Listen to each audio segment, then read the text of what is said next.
tidak semuanya secara langsung.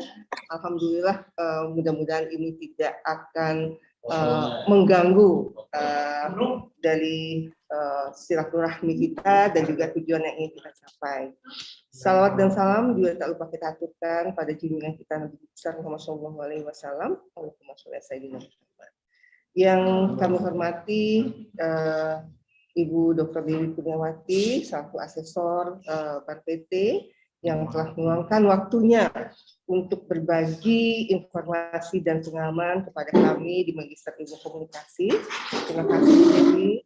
Dan juga yang saya hormati Bapak dan Ibu dosen program Magister Ilmu Komunikasi yang hadir di ruangan ini maupun yang hadir secara virtual ya. Dan untuk abang kami Bang El Mustian, terima kasih Bang menyempatkan waktu juga untuk bergabung di sini. Mudah-mudahan dari pengalaman Abang juga bisa menambah wawasan kami untuk menyongsong akreditasi ke depan.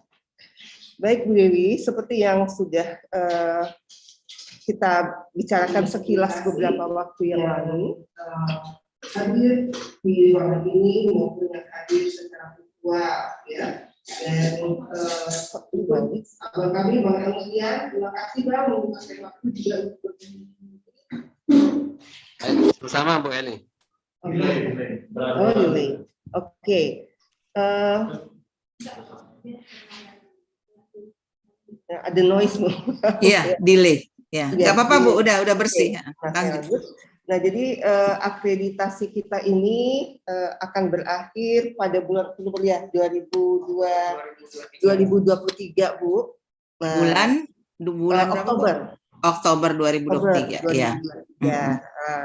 Nah, makanya mungkin kita perlu untuk segera ya mempersiapkan segala sesuatu yang terkait dengan akreditasi ini nanti. Betul. Karena ada perubahan-perubahan ya Bu ya dibandingkan dengan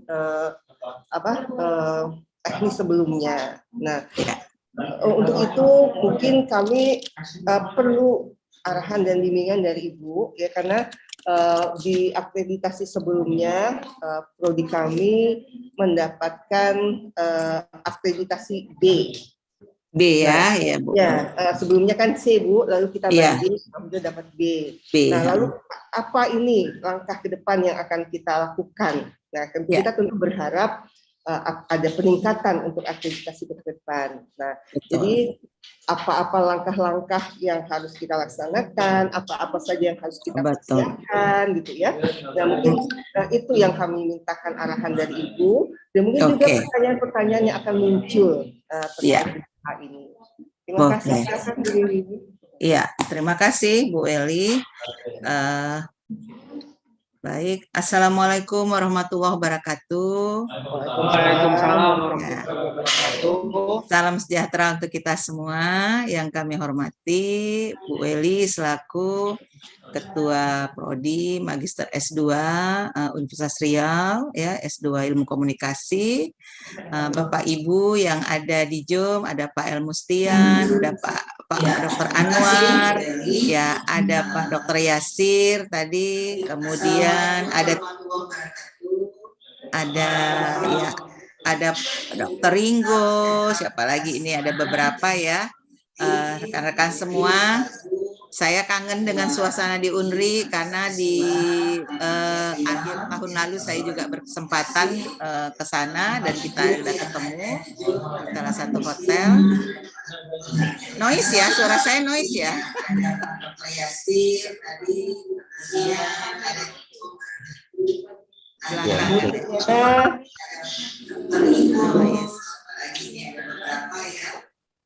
Rekan semua, saya kangen dengan suasana di UNRI karena di saya juga kesempatan di sana dan delay ya, ada delay ya sepertinya.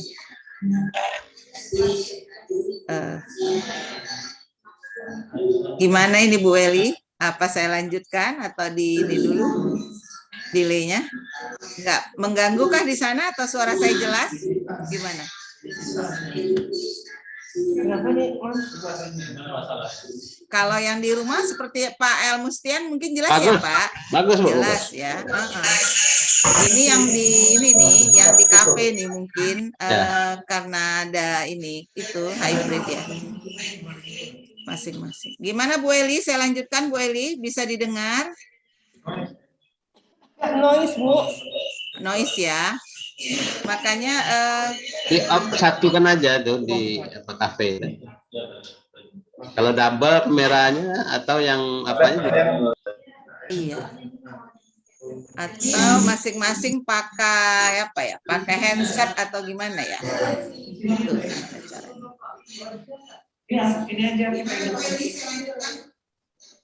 Ya, silakan Bu, silakan. Oke, lanjut ya. Baik, terima kasih Bu Eli. Nah, alhamdulillah kita dapat bertemu di suasana pandemi ini. Insya Allah kita masih tetap diberikan keadaan sehat walafiat. Seperti yang dimintakan oleh Bu Eli tadi, bagaimana Prodi S2 Ilmu Komunikasi yang saat ini status akreditasinya B, dan itu akan berakhir pada Oktober 2023, apa yang perlu dilakukan persiapannya, kan begitu. Jadi di sini saya kemarin mengambil, boleh saya share screen ya? Udah. Ya, silakan Bu. Ya, saya share screen. Nanti materi akan saya berikan juga, Bu Eli.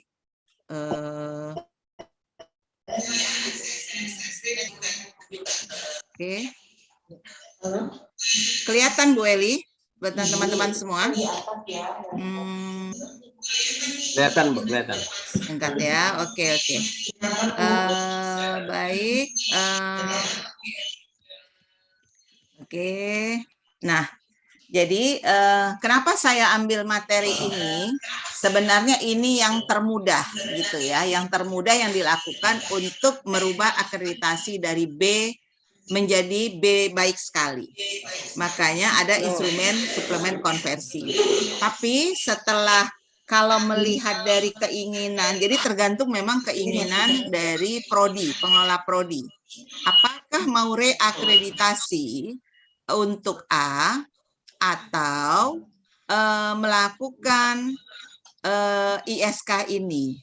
Kalau reakreditasi kita juga harus punya amunisi yang kuat. Artinya memang benar-benar kita mampu untuk menuju skor yang 365 itu. Jadi kalau reakreditasi nilainya tidak A lagi Bu, langsung unggul gitu.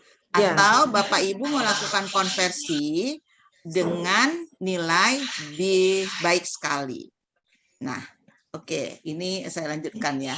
Jadi akreditasi adalah kegiatan penilaian bla bla bla. Ini mungkin nggak perlu saya berpanjang kalam di sini. Semua kita sudah memahami apa itu kepentingan akreditasi. Nah, ini dia. Sejak tahun 1996, BAN PT telah melaksanakan akreditasi prodi dengan menggunakan instrumen akreditasi program studi.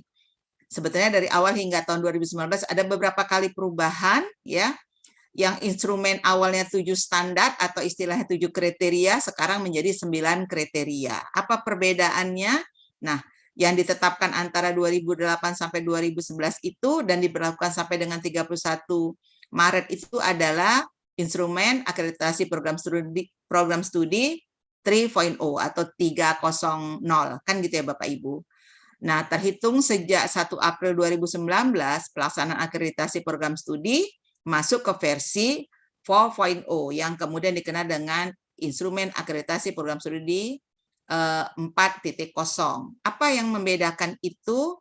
Kalau dulu ada kita menyusun borang 3A dan 3B, di mana borang 3A itu adalah borangnya program studi yang berkutat, yang dalam tanda kutip mati-matian itu prodi untuk menjawab lebih kurang 100 item pertanyaan dari instrumen kecukupan dari BAN PT. Karena saya ada dalam masa peralihan itu di 2019 banyak juga saya memeriksa karena memang saya diamanahkan sebagai asesor itu pada 2019, jadi saya sempat mengalami memeriksa borang yang 3A dan 3B itu biasanya fakultas dengan 44 pertanyaan. Tapi sejak 1 April 2019 makanya membeludaklah beribu prodi mengejar karena ada kekhawatiran dengan 9 kriteria ini gitu ya, apalagi yang sudah di tengah jalan mengerjakan borang 3A dan 3B. Makanya 30 Maret itu batas terakhir pengiriman untuk borang standar 7 kriteria tadi yang 3.0. Nah, padahal sebenarnya tidak horor atau serumit yang dibayangkan oleh pengelola, tapi biasa kita dengan sesuatu yang baru kan kadang nanti lebih repot, lebih gimana, padahal yang sekarang itu lebih sederhana. Nah, apa yang membedakan ini dia. Nah, Perban PT nomor 2 tahun 2020 instrumen suplemen konversi selanjutnya disebut ISK adalah digunakan Ban PT untuk melakukan konversi. Jadi siapa yang Bapak Ibu punya akreditasi sekarang A, kalau ikut ISK dia akan menjadi unggul. Kemudian kalau dia terakreditasi B akan masuk ke peringkat baik sekali. Dan kalau dia peringkat terakreditasi C ke peringkat baik. Jadi yang sekarang di 4.0 itu tidak ada lagi akreditasi C seperti yang Ibu Eli pernah bilang, dulu dapat C kemudian banding dapat B. Tidak ada lagi, tapi yang terendah itu adalah baik, baik sekali dan unggul. Oke. Nah, mengapa harus melakukan konversi? Nah, ini dia. Program ISK menjadi peluang untuk meningkatkan peringkat akreditasi prodi di lingkungan perguruan tinggi dan akreditasi perguruan tinggi. Nah, sebagai contoh, USU perguruan tingginya akan Februari 2023 itu akan masuk ke akreditasi PT. Untuk harus unggul, kan gitu ya, ada 165 prodi di USU, 60%-nya harus unggul kalau mau perguruan tingginya unggul, kan gitu. Nah, itu mungkin bisa juga terjadi di Universitas Riau gitu ya. Mungkin manajemen mutu di Riau akan juga sepakat dengan saya karena kebetulan saya juga diamanahkan sebagai bagian dari unit manajemen mutu Universitas Sumatera Utara yang ikut membantu mengakreditasi 165 prodi yang ada di USU dengan bersama kawan-kawan asesor yang lain. Kemudian peningkatan peringkat akreditasi prodi melalui ISK jauh lebih sederhana. Nah, itu dia dibandingkan dengan proses reakreditasi. Jadi, sekarang berpulang kembali kepada prodi. Apakah mau reakreditasi atau kamu ISK? Makanya dari awal saya katakan, kalau memang sudah siap dengan data, bahan, kemudian mutu, nah mutu prodi, silahkan reakreditasi untuk mendapatkan unggul. Tapi kalau kita mau yang sederhana, kita bisa masuk ke yang baik sekali ini dengan melakukan ISK. Nah, peringkat akreditasi universitas sangat ditentukan oleh peringkat akreditasi prodi di lingkungan perguruan tinggi. Seperti saya katakan tadi, 60%-nya harus baik. Jadi kalau UNRI mau unggul, 60%-nya harus unggul prodinya. Kalau tidak, ya pasti masuk ke baik sekali.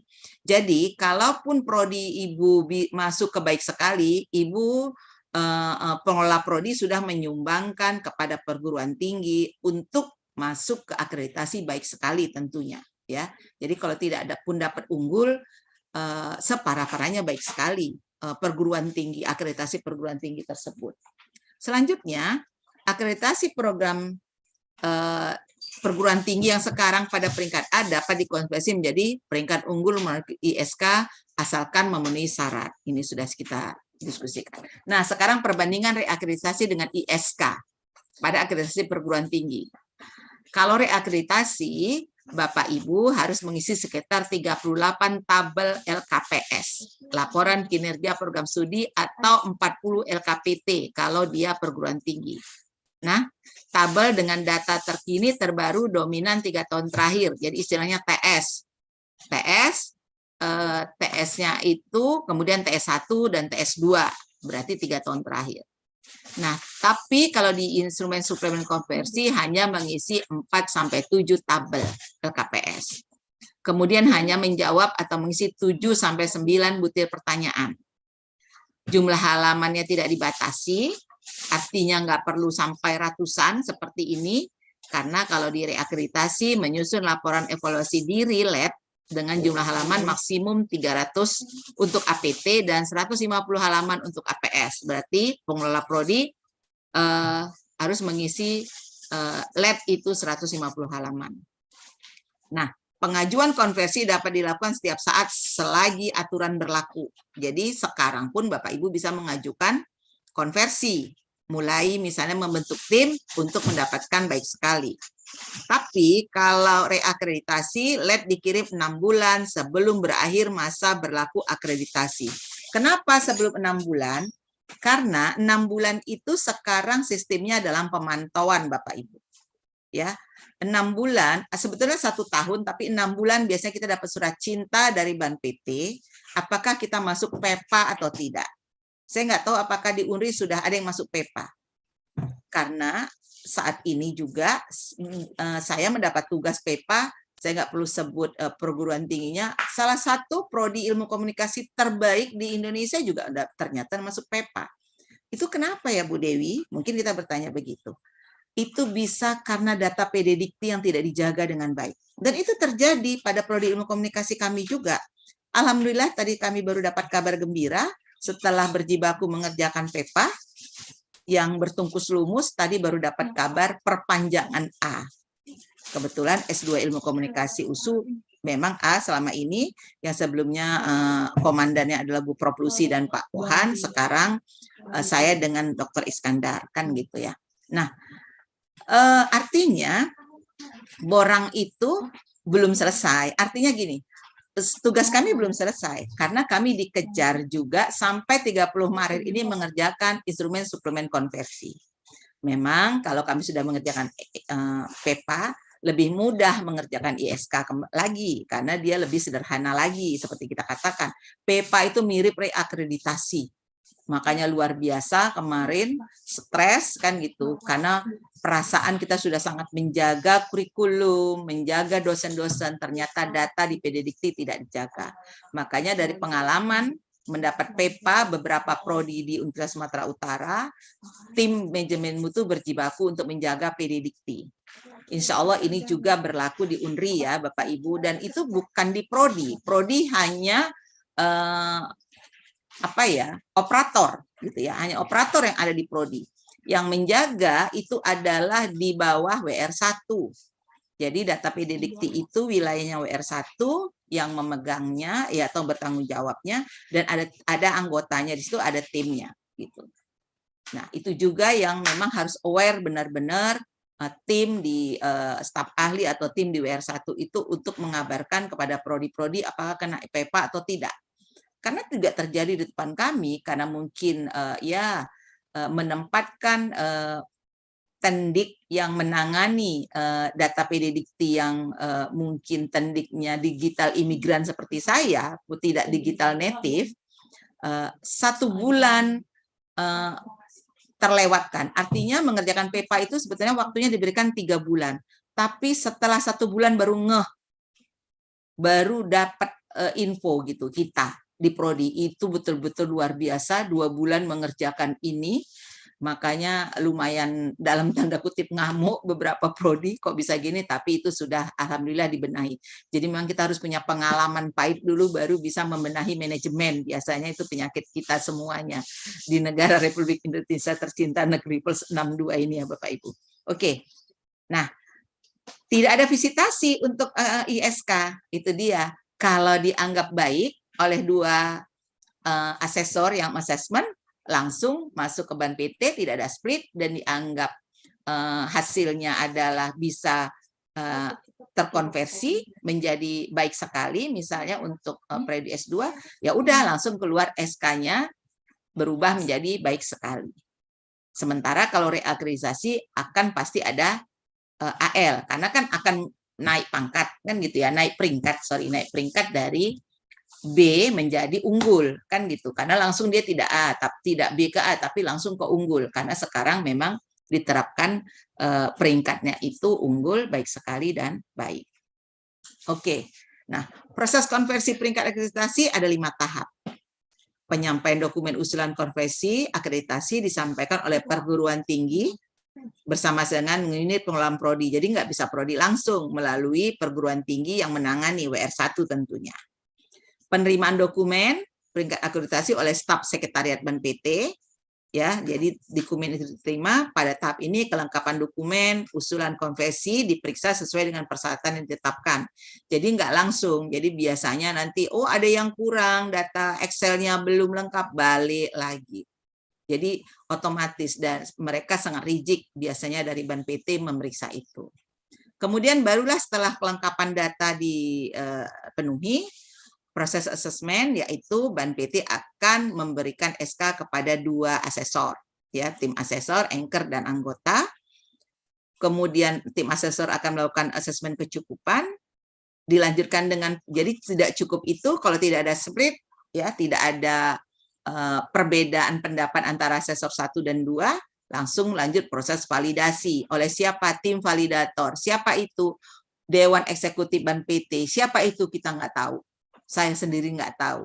Kalau saya memeriksa sebagai asesor, saya juga nggak tahu siapa Dewan Eksekutifnya. Bisa orang komunikasi, bisa bukan orang di luar komunikasi. Karena Dewan Eksekutif itu dari berbagai bidang ilmu tentunya. Selanjutnya, penetapan hasil konversi peringkat akreditasi oleh Ban PT disampaikan ke perguruan tinggi. Nah, seperti tadi ini kami dapat info berarti dari perguruan tinggi dulu. Perguruan tinggi mengirim kepada dekan, dekan mengirimkan kepada prodi atau di grup kami pimpinan di fisik gitu ya. Nah, baru kami dapat infonya. Ya, itu tahapan konversi Bapak Ibu. Nah, ada 3 perbedaan utama antara 3.0 dan 4.0. Jadi antara 7 kriteria dan 9 kriteria. Titik berat penilaian. Kalau yang 3.0 itu pada aspek input dan proses. Mungkin Bapak Ibu ada yang punya pengalaman ya, mengerjakan data kerjasama, data penelitian, pengabdian, begini. Nah, itu tidak cukup. Di proses 4.0 ini adalah bobot yang besar pada data output dan outcome. Contohnya apa? Data kerjasama, mana barbuknya? Di-scan, fotonya, buktinya. Nah, seperti ini. Ini bisa menjadi dokumen output Bapak Ibu untuk borang akreditasi. Judul dokumennya adalah peninjauan kurikulum misalnya, ya, menghadirkan dari Ban PT ini pakar di bidangnya. Nanti akan saya tunjukkan matriknya. Nah, kalau terpenuhi ini bisa punya skor tinggi gitu ya. Jadi outcome-nya yang perlu. Jadi data itu, kalau dulu kita nggak pernah terbiasa memasukkan data dalam Google Drive. Kalau ini data harus dimasukkan, dikumpulkan, mana data mana data RPS, mana data penelitian dan pengabdian. Emang semua penelitian tidak. Minimal judul, kemudian lembar pengesahan yang depannya didanai berapa, itu aja yang di-scan. Kemudian dimasukkan ke dalam data Google Drive. Yang SNDikti tadi Bapak Ibu ya, kan ingat ya. Nah, ini masuk kita yang kedua. Apa yang pembedanya? Pemenuhan pelampiasan standar pendidikan tinggi SNDikti. Yang paling penting dalam 4.0 ini adalah diukurnya pemenuhan dan pelampiasan SNDikti. Makanya sekarang kita dosen berjibaku dengan IKU, IKT. Jadi sampai udah pusing dosen diplesetkan menjadi IKI lah gitu ya kan. IKU lah kata orang Minang kan gitu ya. Apa itu IKU? Indikator kinerja utama ya, yang ada di dalam standar nasional dikti 24 itu, pendidikan pengajaran 8, penelitian 8 dan pengabdian 8 standar. Nah, IKT-nya yang mana? Itulah pelampiasan SNDikti ya. Pemenuhan dan pelampiasan SNDikti belum bisa diukur dengan 3.0 kemarin ya. Karena instrumen itu dikembangkan di tahun 2008 sampai 2011, di mana pada saat itu SNDikti belum ditetapkan. Nah, kemudian ketiga apa? Pergeseran tanggung jawab. Pergeseran tanggung jawab dari ketua koordinator program studi, jadi tidak bertungkus lumus lagi sendirian, artinya pengelola prodi, Bu Weli, nggak usah takut, tapi akan dibantu oleh unit pengelola program studi, UPPS. Siapa UPPS? Dekan, Wadek 1, Wadek 2, dan Wadek 3, dan tim penjaminan mutu fakultas. Sekali lagi saya pesankan, harusnya pihak fakultas memiliki tim penjaminan mutu yang solid, yang kuat. Jadi GJM kalau di USU itu namanya gugus jaminan mutu, dan GKM gugus kendali mutu di tingkat prodi. Di penjaminan mutu di tingkat fakultas dan prodi itu harus bagus, karena dari beberapa saya assessment perguruan tinggi yang baik itu ya, yang bagus-bagus, Unhas, Undip kemarin, kemudian UNS, itu penjaminan mutu mereka di tingkat fakultas cukup bagus, data-data websitenya cukup lengkap. Nah, itu memang nilai plus tersendiri pada saat kita asesmen lapangan, walaupun dalam bentuk daring, tapi mereka bisa mampu menyajikan data. Nah, jadi itu yang harus dipersiapkan sebelumnya dari awal, ya, tim GKM, GJM dan GKM Prodi. Nah, sampai di sini Bu Eli dan teman-teman ada yang mau bertanya? Sekarang dari penjelasan saya yang sepintas ini, kira-kira teman-teman mikirnya mau kemana? Apakah Bu Eli dan teman-teman mau reakreditasi atau suplemen konversi? ISK, Bu, teman-teman kita sepakat ISK.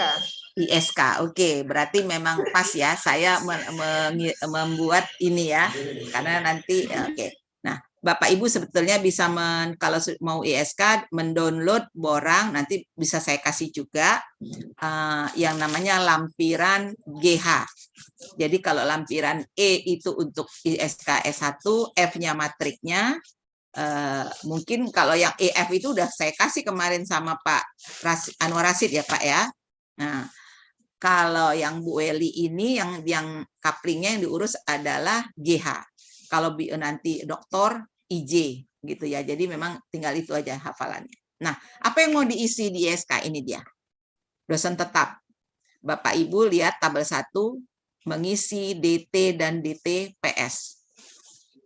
DT itu siapa? Jumlah dosen tetap perguruan tinggi yang ditugaskan sebagai pengampu mata kuliah di program studi yang diakreditasi. Sedangkan DTPS yang sesuai bidang keahliannya. Sekarang saya tanya Bu Eli, ada berapa dosen yang mengajar di S2, Bu Eli? Yang mengajar di S2, yang DTPS itu kita ada 10 orang, Bu. 10 orang DTPS yang sesuai bidang DTPS. Ilmunya. DTPS, ya. DT-nya? Yang DT-nya ada, bukan, ada 15 orang. Dosen Universitas Riau, tapi tidak di di FISIP atau tidak di prodi ilmu komunikasi ya. Jadi DT ini bisa dosen FISIP tapi bukan dosen ilmu komunikasi atau dosen universitas. Universitas. Ya, tapi jangan salah DT atau apalagi DTT, dosen tidak tetap, Bu. Ada dosen tidak tetap, Bu? Karena boleh dosen tidak tetap. Bu. Praktisi, kayak Pak Haider kan dosen tidak tetap ya. Ada berapa orang, Bu? Ada dosen berapa luar orang? Biasa istilah. Iya, namanya kalau di istilah, iya kalau kita dosen luar biasa, tapi di istilah BANPT DTT. Halo. Ada berapa orang? Ada berapa Suaranya orang DTT? hilang, Bu Dewi. Hah? Ya. Hilang? Jelas, Pak? Ada yang jelas suara saya? Halo? Bentar, Bu. Ya. Di rumah jelas kalau. Pak. Jelas suaranya. Jelas ya Pak. Yang ini nih, mungkin yang di kafe nih Bu. Yang di kafe. Oke, baik.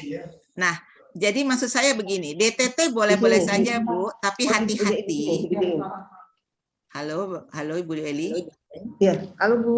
Ya. Oke, dengar ya Bu. Udah dengar? Iya. Kita ulang lagi Bu tadi di DT dan DTPS. Iya, DT dan DTPS. Jadi DTPS biasanya memang jumlahnya DTPS lebih sedikit dari DT. Ya kan? Tapi kalau DTPS Ibu tadi 10, DT-nya itu 15, berarti ada 25 dosen yang mengajar di S2. Banyak banget, Bu. Bukan. Maksud saya 15 itu sudah digabung semua. dengan NDT, ya. Dosen, ya, NDT. Jadi NDT-nya berarti 15, NDTPS-nya 10. Nah, itu ya. Oke.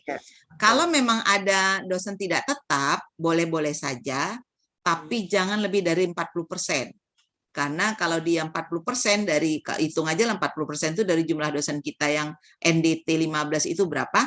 itu akan menurunkan skor. Oh. Boleh kita pakai praktisi, tapi itu hati-hati karena ini bukan asesor yang menuliskan, langsung masuk ke Excel. Nanti Excelnya itu biasanya itu Excelnya abu-abu yang langsung data mesin masuk seperti data PD Dikti, itu bukan kita yang menghitung, sudah langsung aja skornya jadi rendah karena terlalu banyak NDT. NDTT. Jadi itu harus dipahami, makanya kemarin di program doktor kami juga awalnya kita mau lebih idealisme bagus, kita memakai Profesor Henry misalnya dari UNER, memakai Mbak Hermin dari UGM, tapi karena terbentur dengan urusan BAN PT ini, akhirnya di semester berikutnya kami hanya pakai DT, tidak DTT, karena beliau-beliau itu pasti dosen tetap di tempatnya, kan gitu ya, punya NIDN sendiri. Makanya apa jadinya kebijakannya, dosen-dosen itu kita jadikan dosen tamu, dosen untuk peninjauan kurikulum, dosen penguji. Nah itu penguji supaya boleh hubungan kita supaya tetap baik, kan gitu. Boleh. Jadi itu. Oke. Lanjut. Nah sekarang masuk kita ke kurikulum, Ibu. Uraikan mekanisme keterlibatan pemangku kepentingan dalam proses penyusunan, evaluasi, dan pemutahiran kurikulum yang telah dilakukan dalam 3 tahun terakhir. Nah, Bu, bentar Bu. Ya. Ibu. Nah ini masih ada pertanyaan nih dari teman-teman terkait dengan DT dan dosen DTT itu tadi. Nah dosen Bu, kalau di awal juga sama kayak Ibu di awal-awalnya kan kita juga banyak menggunakan dosen tamu gitu ya Bu ya. Iya. Nah, cuman sudah lebih kurang 3 semester ini karena kebetulan juga teman-teman yang mengambil program dokter sudah banyak yang pulang gitu ya. Iya. Jadi kita sudah menggunakan tenaga kita sendiri. Iya, gitu. Betul. Ya. Nah dan bagaimana dengan misalnya pertukaran dosen yang dilatar Hilang suaranya Bu Eli. terbelakangi oleh kerjasama, misalnya kerjasama lalu kita mengundang gitu kan Bu, Iya. untuk masuk kelas kita itu seperti apa, masuknya kemana itu Bu? Oh, ini itu belum masuk kemari Bu. Pertukaran dosen nanti ada di ISK enggak? Di ISK enggak ada. Itu kalau reakreditasi nanti dihitung. ISK enggak ngitung itu Bu. ISK cuma ini sederhana, makanya lumayan mudah. Kalau memang timnya oke, datanya oke, sebulan selesai gitu ya kan. Karena kami juga dikasih waktu sebulan ini mengerjakan ISK dan saya mendampingi beberapa prodi juga sama 1 bulan. Itu dia. Oke, Bu. Nah, sedikit lagi Bu Dewi, bagi pengajuan ini tadi untuk ISK ini tadi kan tidak mesti menunggu berakhirnya akreditasi misalnya 6 bulan. Tidak, Bu. Kita merasa kita sudah siap dengan data-data kita bisa mengusulkan gitu ya Bu. Mengusulkan sekarang. Ibu buat timnya, ngajukan anggarannya mungkin ke tingkat fakultas dan universitas. Oke, ya udah SK-nya keluar, kerja deh tim kan gitu. Itu. Pak, ada atau Bapak Ibu lain ada yang ingin ditanyakan seputaran dengan dosen? Bu, mau mempertegas lagi terkait dengan DT apa tadi Bu? DT sama dosen DTPS. Tetap. Iya Pak. Dosen tetap sama dosen tetap program studi begitu. Dosen tetap apa tadi Bu? Jadi ada dosen tetap, ada dosen tetap program studi, ada dosen tidak tetap, ya.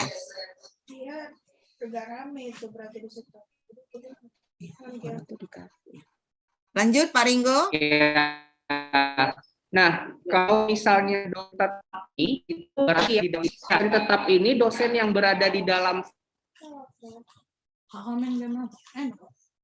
Putus-putus Pak Ringo suaranya. Dosen, paham saya pertanyaannya. Saya ulangi ya. Di sini dosen tetap itu dosen perguruan tinggi yang ditugaskan sebagai pengampu mata kuliah di program studi yang diakreditasi. Jadi boleh dosen di fakultas kita beda prodi, boleh beda fakultas. Boleh beda fakultas. Misalnya mengampu mata kuliah komunikasi pemasaran. Kita perlu orang manajemen dari Fakultas Ekonomi. Kan ada bobot pemasarannya itu bertim dengan kita. Karena saya juga sekarang diminta untuk mengajar di komunikasi profesional di Magister Manajemen, kan gitu, S2. Kemudian saya mengajar juga di komunikasi pembangunan di Magister Peternakan, kan gitu. Itu berarti saya jadi DT di sana, kan gitu. Kalau data saya juga nanti akan diminta, kan gitu. Yang penting masih dalam satu perguruan tinggi. Nah, jadi boleh beda prodi, beda atau beda fakultas Bapak Ibu. Tapi kalau sudah beda universitas itu sudah DTT, dosen tidak tetap. Halo? Paham Bapak Ibu ya? Masih dengar suara saya Bapak Ibu? Ibu Dewi. Oke, lanjut Bu Eli. Ya, lanjut Bu. Oke, lanjut kita ke kurikulum. Nah, di kurikulum ini sudah disiapkankah kode mata kuliah, nama mata kuliah kompetensi, ya, bobot kreditnya, CP-nya, capaian pembelajaran, dan dokumen RPS-nya. Jadi semua harus dimasukkan. Jadi harus disiapkan Bu Eli RPS. Nah, kadang aduh pusing Bu, RPS-nya belum lengkap. Kita mensiasatinya begini. Biasanya untuk dosen-dosen senior yang jam terbangnya tinggi, nggak punya waktu mengerjakan RPS, kita minta aja sub mata kuliahnya yang 7. Misalnya satu mata kuliah kan ada timnya Bu Eli ya. Ya, ada Bu. Ya, jadi dosen A sibuk nggak siap-siap saat kita telepon RPS-nya nanti besok lusa, besok minggu depan. Nah, oke, 7 sub mata kuliah Bapak Ibu apa? Referensinya apa? Yang mengerjakannya tim Bu Eli. Kan gitu. RPS. Itu. Jadi saya punya pengalaman seperti saya bilang di prodi S1, walaupun sudah dikasih insentif minta RKA dari fakultas, siapa yang ngerjakan RPS dapat 500.000. Ya enggak juga dari dosen senior. Halah 500.000, dia di luaran dosen luar biasa gede kan gitu. Akhirnya saya mengakalinya, saya telepon langsung, Pak, minta sub pokok bahasannya, minta referensinya, yang mengerjakannya dibantu oleh tendik atau mahasiswa, nanti uangnya kalau masuk ke rekening Bapak kembalikan kemari. Siap Bu, katanya gitu. Nah, itu dia. Harus seperti itu punya trik supaya lancar. Harus memang pahit Bu, agak-agak cerewet sedikit lah memang kita. Nah, oke, ini trik ya supaya semua lancar kan gitu RPS. Jadi biar kita gampang masukkannya karena itu perlu masuk dalam data Google Drive. Nanti akan diperiksa oleh asesor, oh lengkap RPS-nya kan gitu. Kalau dulu kan enggak, yang penting kita bilang ada MOU-nya gitu ya. Nah, itu dia. Ada di sini pertanyaan Bapak Ibu, nanti mungkin kalau memang sudah ke ISK perlu pendampingan lagi, udah Bapak Ibu kerjakan, kita lebih ke teknis lagi apa isiannya ya. Oke. Kemudian penjaminan mutu. Nah, sistem penjaminan mutu. Nah, ini yang saya katakan tim GJM harus kuat karena yang dimasukkan bukan hanya data prodi, tapi data fakultas. Misalnya nanti ada di borang kerjasama, itu kerjasama dari fakultas sampai ke prodi yang masuk kan itu. Apalagi kalau IPPA, data sitasi, semua dosen masuk kan gitu. Jadi ini dia. Jadi kalau tim GJM-nya tingkat fakultas bagus, Ibu ambil bisa masuk ke narasi Ibu di uraian ini, baru di bawahnya prodi kita. Ya. Nah, ini isinya ya. Ketersediaan dokumen yang terdiri kebijakan SPMI, SPMI-nya bagaimana ya, standar penjaminan mutu internal ya. Nah, kemudian siklusnya, standar-standar, manual prosedur. Nah, itulah yang nggak enak memang Bu. Saya pun agak mual-mual sedikit kalau ngerjakan itu dengan tim. Tapi memang mau tidak mau, itulah dia untuk peningkatan mutu. Nah, ini dia, ada pemangku kepentingan internal dan eksternal. Jadi keterlibatan pihak eksternal dan upaya peningkatan mutu, contohnya yang kita lakukan ini. Karena saya kan pihak eksternal, itu dia. Ini bisa menjadi barbuk. Itu penjaminan mutu. Inilah dimuat di item ini, di sub ini penjelasannya. Ya Bu Elia. Oke. Ya Bu ya, kita jadikan memberikan bahan kita untuk salah satu penjaminan mutu dengan pihak eksternal ya Bu? Iya, ini dia. Nah, itu dia. Supaya skor Ibu langsung dapat 4. Oke. Oke, iya, karena memang ada indikatornya gitu. Oke. Kemudian, nah ini pelampiasan SNDikti. Sebentar Bu, ada Ya. Pak Ringkul Bu yang mau bertanya. Oke, silahkan. Berarti kan ini salah satu bentuk. Pak, gini aja, Bapak tulis aja nanti di kolom chat setelah saya menjelaskan, saya akan menjawab. Gimana?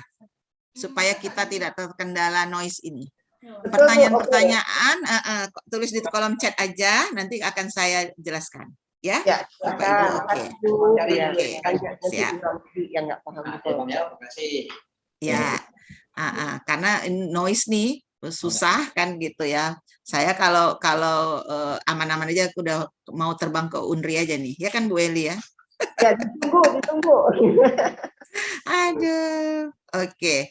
Pelampiasan SNDikti kita masuk. Nah, ini yang saya katakan tadi, urusan IKT kita, ya, indikator kinerja tambahan. Nanti di akhir akan saya beri contoh beberapa IKT yang dimuat oleh beberapa prodi bagus. Contoh-contohnya bisa kita lihat apakah bisa kita implementasikan atau sudah kadang-kadang sudah kita lakukan tapi kita nggak ngeh.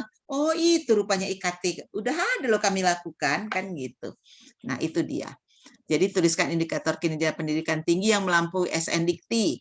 Misalnya di standar pendidikan. Kalau yang SNDikti itu kan sebenarnya kalau S2 Bu 4 tahun. Berapa? 5 tahun atau berapa? Kalau S2 kita lihat baru DO. Nah, USU membuat hanya 4 tahun. Nah, jadi misalnya nih kalau S1 yang saya ingat S1 itu kalau di SNDikti itu 7 tahun DO. USU membuat 6 tahun. Itu sebetulnya sudah pelampiasan SNDikti. Nah, kemudian contoh kalau di SDM dosen S1 itu kan sebenarnya tidak perlu doktor, cukup master. Tapi karena sudah banyak dokter mengajar di S1 itu pelampiasan SNDikti di bidang SDM, pendidikan dan pengajaran. Itu jadi beberapa contoh. Nah, misalnya apalagi di penelitian di 8 standar penelitian SNDikti tidak ada cerita roadmap penelitian. Kita sudah melakukan roadmap penelitian, itu sudah menjadi IKT. Begitu juga pengabdian. Ada desa binaan, itu menjadi pelampiasan SNDikti. Masukkan semua ke sana. Ada desa binaan kami yang setiap tahun bla bla bla bla. Nah, itu menjadi IKT. Ya Bapak Ibu. Nah, itu. Jadi ini kemudian dibuat faktor pendukungnya apa, faktor penghambat apa, tindakan perbaikannya. Bapak nanti sama Bu Eli saya kasih contoh-contohnya kalau sudah teknis. Oke Bu Eli? Oke. Makasih Bu Eli. Oke, langsung ke pelacakan lulusan. Nah, ini. Apakah sudah ada data tracer study di tingkat universitas? Saya tanya. Bu Eli. Sudah Bu, di tingkat ada. universitas. Oke, di tingkat universitas sudah ada. Apakah alumni sudah Ibu arahkan dan sudah mengisinya? Ibu bisa ngecek sekarang, mulai sekarang, di data tracer study universitas. Nah, berapa yang harus masuk data pelacakan lulusan? Nah, jumlahnya, kemudian berapa yang harus dikerjakan minimal 30%. Karena kalau di bawah 30% yang Ibu dapatkan, itu skornya rendah. Tapi kalau di atas 30% itu skornya tinggi. Nah, jadi kalau misalnya alumni ya TS2, kenapa dimulai TS2? Jadi hitung ya Bu, kalau TS-nya sekarang berarti 2021 2022. TS1 belum tamat kan Bu? 2021 belum tamat. 2019 sampai 2000 sekarang mahasiswa saya 2019 S2 sudah ada yang tamat. Itu yang dihitung. Berapa jumlah lulusannya, berapa yang terlacak. TS2 dihitung berarti 2019 20, 2018 19, TS4-nya 2017 dan 2018. Berapa jumlah lulusan sampai NL-nya di sini, berapa yang terlacak. Terlacak NJ-nya harus 30% dari NL. Paham Bu Eli dan teman-teman? Ya. Jadi misalnya lulusan Ibu ada 100. Masih lagi Bu Dewi. Ya. TS kami dimulai dari kapan itu, Bu? TS-nya. Jadi TS2 itu 2019-2020. Udah ada yang tamat kah 2019? Iya. Nah, jadi TS2 2019-2020, TS3-nya 2018-2019, TS4-nya 2017-2018. Datanya dilacak dari sekarang, berapa alumni yang sudah mengisi di tracer study. Kalau belum memenuhi 30%, itulah tim harus membuat, mencari, mengejar alumni untuk mendapatkan data 30%. Ya. Itu yang saya lakukan kemarin. Karena belum terpenuhi. Tahulah alumni kita nih kalau udah ada pentingannya kan, dakwah himbau pun tak ngisi juga. Iya, betul. Nah, di Uber lah dia. Kalau lagi perlu aja dia manis sekali sama awak, ya kan gitu, Bu. Nah. Udah lewat, goodbye my love dia. Nah, itu dia. Jadi, kalau dalam sidang suka saya bilang gitu. Pokoknya kalau nanti diminta data, dalam bahasa satir lah, kalau nggak mau cuman mengisi data aja nggak mau, biasanya agak-agak kualat tuh nanti payah suksesnya, ketawa nanti karena udah kesal saya ya kan. Nah itu dia. Nah, jadi TS2, TS3, TS4 berapa jumlahnya NL itu Bu, misalnya 100 ya Ibu berarti hanya perlu 30-35 orang aja kan gitu. Nah, kalau bisa datanya jangan rendah, jumlah yang terlacak dengan tingkat kesesuaian bidang kerja. Misalnya alumni ilmu komunikasi, udah kerjanya ngapain? Jadi pengusaha telur asin. Ya memang sukses, tapi hubungannya rendah kan Bu? Komunikasi pemasaran telur asin. Ya, walaupun kita bilang mengatakan iya itu dia menjalankan komunikasi pemasaran dengan baik bla bla bla, bisalah kita agak-agak bohong dan mengarang ya kan, tapi iya, apa kesesuaian bidang kerjanya kurang. Tapi kalau dia menjadi resepsionis di sini, customer service di sini, levelnya ini apalagi dia menjadi juru bicara di Polda, nah itu dia yang akan tinggi kan gitu sesuai bidang kerja. Oke. Ya. Oke Bu. Nah, nah ini keterangan-keterangan ya. Nanti saya kasihkan sama Ibu ini dokumennya, boleh nanti saya bagi. Bu, dikit nih mengenai alumni nih, ya kan kesesuaian dengan bidang kerja. Rata-rata kan di kita banyak yang sudah bekerja nih Bu. Sebelum masuk S2 mereka udah bekerja. Betul. Nah, terus itu gimana tuh Bu? Kalau dengan yang kondisi? Oh ya nggak apa-apa, sesuai bidang kerja dia itu aja. Bukan dia terus biar dapat kerja malah bagus Bu. Oh gitu. Itu malah nanti pelacakannya dia belum kuliah pun udah bekerja kan gitu, bukan 6 bulan lagi. Karena kan masa tunggu lulusan itu biasanya 6 bulan. Ini lebih dari 6 bulan kan gitu. Iya. Iya. Oke. Lanjut Bu. Ya, lanjut. Oke. Ini keterangan saja, nanti bisa didiskusikan. Kalau memang noise boleh di kolom chat. Lanjut ke pemuasan pengguna. Jadi kita sudah men-tracer study alumni. Sebetulnya kalau data tracer study kalau sudah diisi oleh mahasiswa itu langsung ketahuan, penggunanya juga akan ditanya kan gitu. Ya. Tapi kalau belum terpenuhi inilah kita bujuk-bujuklah alumni kita. Kasihlah Google Form ini sama bosmu, sama pimpinanmu kan gitu kan. Nah itu dia. Pengguna lulusan ini kan pimpinan lembaga dia kan gitu. Nah itu. Oke. Bapak Ibu, jadi lulusan dan pengguna lulusan ya. Oke. Nah, ini dia. Kalau memang data tracer study belum lengkap, tim Ibu harus membuat data Google Form yang memuat ini. Bagaimana etika lulusan kami, bagaimana kompetensinya, kemampuan bahasa asingnya, penggunaan teknologi informasinya, kemampuan berkomunikasi, kerjasama tim, dan pengembangan diri. Karena data Google Form Ibu nanti di-upload dalam Google Drive. Ya kan gitu. Nah, jadi dilihat asesor, oh udah sesuai pertanyaannya. Makanya dapat hasilnya seperti ini gitu. Jadi jawabannya bagus-bagus ya, sangat baik, bla bla bla, udah deh hasilnya maksimal kan gitu. Itu tingkat kepuasan pengguna. Nah, yang berikutnya ini terakhir publikasi ilmiah. Jadi nggak banyak Bu publikasi ilmiah. Oh, ilmiah mahasiswa ya, bukan dosen ya? Bukan. Tapi tunggu dulu Bu, ini ada yang dia dosen dan mahasiswa. Jadi kalau dosennya tandem dengan mahasiswanya tandem dengan dosen, ya dihitung. Ya, Ibu misalnya menggendong mahasiswa untuk tulisan, ya itu punya mahasiswanya dihitung gitu. Yang penelitian dosen nanti kan sendiri Bu, ada di ini di atas kan gitu ya. Oke. Nah, ini jadi jumlah nasional, jurnal nasional tidak terakreditasi, jurnal internasional. Nah, trik lagi. Kalau selama ini Ibu kalau UTS atau UTS dan UAS biasanya tugasnya dikasih apa kepada mahasiswa? Tugasnya beda-beda masing-masing dosen, Bu. Ya. Ada yang buat artikel gitu ya. Ada yang artikel itu harus dipublish di jurnal gitu kan. Ada yang mengangkat kasus ya Pak Anwar ya. Kalau di saya kebetulan karena mata kuliah metodologi, tugas akhir saya adalah mahasiswa membuat proposal ini gitu. Oke, baik.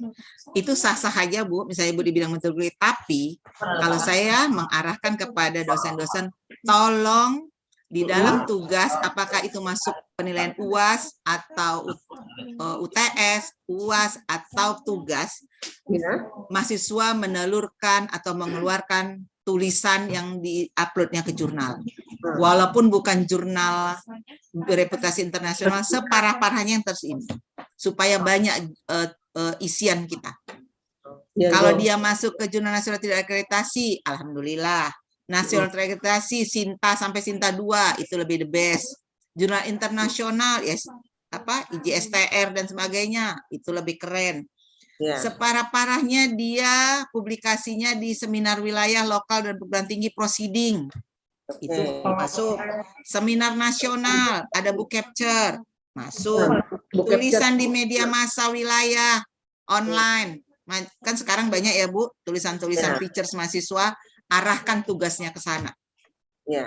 Nah, jadi Ibu bisa bermohon kepada dosen, mendatang nggak usah pertanyaan essay lagi ya, Bapak Ibu capek. Yang penting dia ngirim jurnalnya, ngirim tulisannya ke email Bapak Ibu, nanti Bapak Ibu tinggal ngarahkan. Kalau saya langsung buka Abjiki, masuk kemari, separah-parahnya nggak bisa kalau Sinta 2, Sinta 5 pun jadi. Nah, langsung saya gitu. Nah, karena itu juga bermanfaat buat dirimu, apalagi kalau dia yang dosen-dosen atau apa, kalaupun dia menjadi dosen, dia udah punya modal. Jadi kita arahkan gitu untuk publikasi ilmiah ini. Mendatang Bu.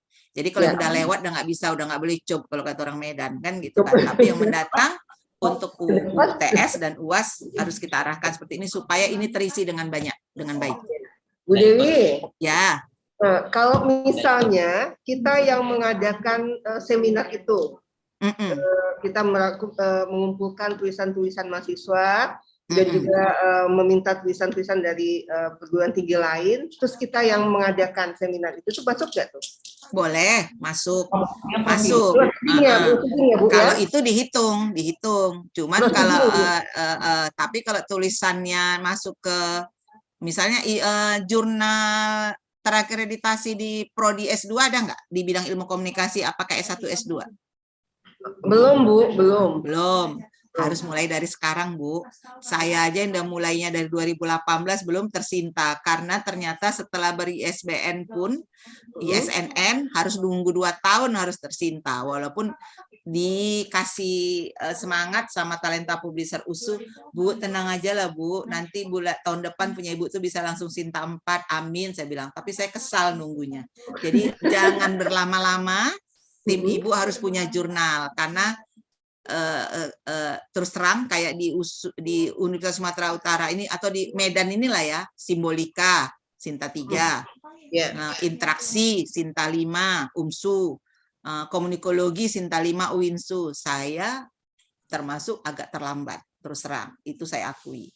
Tapi udah pun berjibaku ternyata harus menunggu peraturan dari Dikti 2 tahun setelah keluar ISNN. Tapi kalau nggak Ibu mulai sekarang, kapan keluar Sinta Ibu? Ya, Bu Dewi. Karena Bu, ini terus terang, halo para Bapak Ibu yang dosen muda, maaf, di Jawa itu dosen-dosen muda yang nggak mau ngurusin jabatan, lebih bagus dia punya jurnal, karena ngurusin jurnal banyak duitnya. Ya, PT masuk banyak, Bu. Terus terang, ini kita to the point aja ya kan. Sinta 3 orang bayar 1,5 juta, 2 juta pun udah pinjam mata kan gitu. Nah, jadi ngapain dia sibuk ngejar jabatan? Jadi sekretaris prodi nggak ada yang mau, Bu. Katanya gitu. Anak-anak muda sekarang semuanya mau buat jurnal. Karena jurnal, ingat Bu, jurnal tidak berafiliasi ke prodi. Jurnal berafiliasi ke bidang ilmu. Jadi silahkan aja yang muda-muda, Bang Ringo dan teman-teman buat jurnal apa namanya. Nah, kerjakan. Nah, chief editornya dimasukkan. Nah, usul bahkan untuk percepatan kalau udah Sinta 2 itu, jurnal bidang ilmu dapat bantuan per tahun 40-an juta. Jadi kayak kami semalam baru ISNN masih 10 juta. Jadi makin dapat Sinta sekian-sekian makin tinggi. Nah, itu dia. Ya Bapak Ibu, ini sekalian memotivasi nih. Sama-sama lah, saya juga memotivasi diri juga gitu di prodi. Oke, Bu Eli. Masih dengar suara saya, Bu Eli? Lanjut, Bu. Oke. Nah ini magister terapan ini sebetulnya tidak perlu karena kita tidak terapan kan gitu. Terapan itu dia biasanya ada ini tadi pagelaran. Nah itu ini kita nggak ada. Oke. Nah ini matrik. Tadi kan sudah kita bicarakan formnya ya. Tadi saya itu menampilkan di PowerPoint itu borang lampiran G. Ya, ini lampiran H matriknya. Kenapa kita bicara matrik? Nah, Bapak Ibu lihat di atas itu ada indikator. Kemudian ada tulisan 4, 3, 2, 1 itu adalah skor. Jadi contoh, jika NDTPS Bapak Ibu itu lebih dari 6, tapi kalau dari Ibu bilang tadi udah 10 ya, otomatis skornya 4. Jadi Ibu tampilkan aja datanya, Ibu udah dapat skor 4 di dosen tetap. Dah. Langsung ke kedua, pertanyaan kedua, jabatan akademik DTPS. Jika guru besar ada lebih dari 70%. Jadi dari 10 orang itu, Bu, tabel 1 itu DT dan DTPS ya, yang DTPS itu ada berapa guru besar di sana? Belum ada? Belum ada, Bu. Belum ada, nggak apa-apa.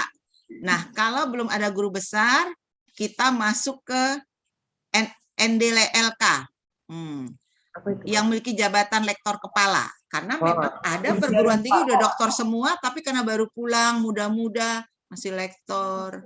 Ada yang udah senior, males ngurus pangkat. Nah itu. Jadi ini juga berpengaruh gitu. Jadi kalaupun nggak ada guru besar, doktornya lektor kepala maksimal. Jadi itu ada skornya. Nah ini tidak nilainya tidak dari untuk nilai 1, 2 ini udah nilai mesin Bapak Ibu. Sudah bukan nilai asesor. Itu yang saya bilang nilai dari Excel yang abu-abu itu dari simulasinya. Nanti kalau Bapak Ibu pendampingan, saya simulasikan kalau udah dapat Ibu Beli untuk baik sekali, udah bisa gitu. Oke. Kalau udah dikerjakan tapi dokumennya, kalau nggak dikerjakan apa yang saya simulasikan? Oke. Sekarang masuk kurikulum. Nah, kalau Bapak Ibu mau dapat skor 4, lihat evaluasi pemutahiran kurikulum secara berkala tiap 4 sampai dengan 5 tahun. Nah, ada nggak evaluasinya? 2020 kemarin, Bu. Keren. Berarti udah barbuknya, Bu. Jangan ada evaluasi tapi barbuknya entah kemana dokumennya. Karena itu yang penting. Mengundang pakar siapa, absennya, kemudian hasil evaluasinya ada perubahan, misalnya perubahan mata kuliah dari ini menjadi ini. Nah, itu. Ya, yang melibatkan pemangku kepentingan internal dan eksternal. Ya, siapa pemangku kepentingan internal? Dosen-dosen, eksternal, wadek-wadek kan gitu ya, dan dekan. Direview oleh pakar bidang ilmu program studi industri. Jadi Bapak Ibu ngundanglah pakar, orang komunikasi. Namanya peninjauan kurikulum, judulnya. Daring gini kan kita nggak perlu banyak biaya. Cukup Nah, undang, dah gitu. Nggak Online. keluar SPPD online kan gitu kan. Ada badbooknya dipoto. Kayak kemarin saya mengundang Mbak Hermin misalnya kan untuk peninjauan kurikulum. Udah ada buktinya untuk ISK unggul. Dah. Oke. Kemudian misalnya big data Pak Catur. Nah, itu kan kurikulum juga. Nah, itu teman-teman. Jadi mana tahu. Jadi trik juga nih Bu, mana tahu. Mana tahu berkabar kan kita nggak tahu nih, memang nggak boleh. Saya aja misalnya sudah meriksa punya ibu, misalnya saya ini diutus punya ibu, terus ibu ngundang saya, itu selama 2 tahun nggak boleh, nggak dihitung. Itu namanya kong kali kong. Tapi kalau belum, kan belum pernah tahu nih, makanya kadang-kadang gini triknya, ya undanglah pakar yang asesor. Mana tahu kan gitu kan, mana tahu dia yang diutus. Nah, atau ibu kan bisa reka-reka. Biasanya UNRI nih yang suka turun Bapak A atau Ibu B. Ya, ibu agak inilah. Ibu mau ini kan ibu bisa reka-reka gitu. Nah, itu syukur-syukur pas gitu. Jadi kita sudah punya hubungan relation baik kan gitu. Itu sih intinya. Karena ada 30 asesor Bu di situ, lebih kurang kan gitu. Dan semua asesor insya Allah baik, tapi ya memang tidak semua baik hati dan tidak sombong.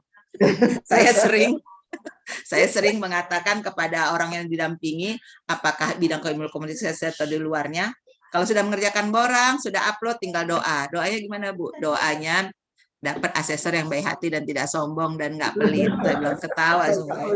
Ya. Oke, karena perbedaan ya, beda karakter, beda perilaku kan kita nggak bisa juga. Orang kan punya prinsip masing-masing. Nah itu ya Bu. Jadi intinya kalau yang seperti ini baru yang nilai asesor. Kalau kalimat, makanya muatlah kalimat di indikator 4 untuk uraiannya di kurikulum. Gitu. Prodi kami gitu sudah melakukan evaluasi dan penelitian secara berkala.